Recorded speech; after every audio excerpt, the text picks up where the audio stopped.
One of my favorite things about this job is the ability to explore some incredible, just unique items that you can find around the Vail Valley. And here in the studio with me this morning is Eva from Peace Art Gallery. And Eva, this is something that is near and dear to your heart, the medium of working with glass. Can you just tell us a little bit about your history in working with glass? Of course, I'll be happy to. Yeah, I grew up in a family of glassmakers. So my mom and dad both worked in a factory where the glass stemware was executed, which almost doesn't exist anymore because all glassware is made actually by machines. But my parents were part of that, participating in making the handmade glass items. And actually it happened one of the summers when I was a teenager. I happened to work in the factory, and it is just fantastic sensation to be close to such an interesting material, because a glass have to be heated up to 2000 degrees of Fahrenheit in order to work with it and create some of the pieces we have. So that was kind of my long experience there with the glass. And then I went to, of course, to university to study art history and combine all the things together in the life. I become, involved with glass making in a glass museum back in my native country of Slovakia. And then when I moved here to United States, I just kind of always had my eye somewhere close to the glass, and I end up working in a glass gallery. Well, we're so glad that you did, because you can bring pieces like this to our attention. Let's start with this very delicate bird that you brought in here. Tell me about this. Yes, this is interesting.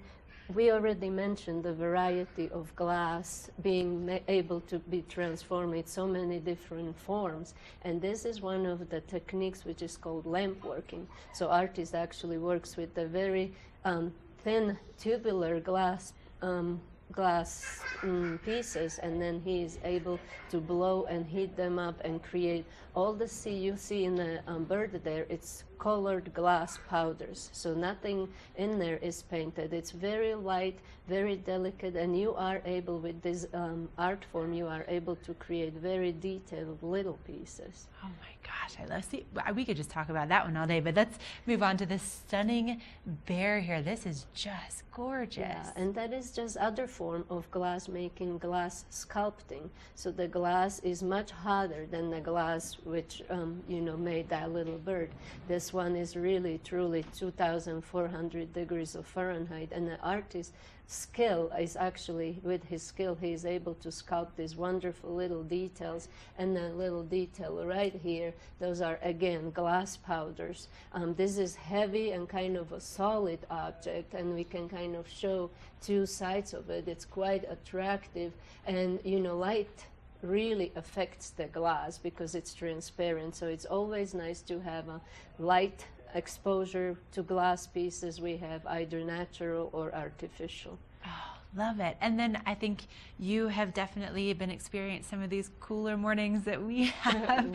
And with that in mind, this beautiful pumpkin, I mean, it definitely starts to get you in the mind for a fall. It sure is. It's in the air. We can smell it, we can feel it. And yeah, pumpkins are a great article for, being taken as a gift from our town.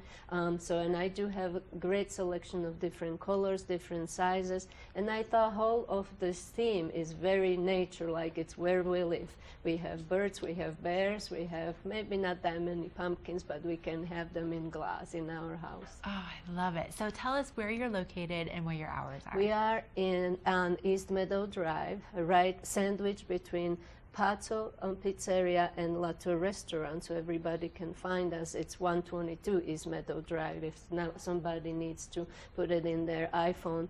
And we are open every day 10 till 6 on weekdays, and Saturday, Friday we are open 10 till 9.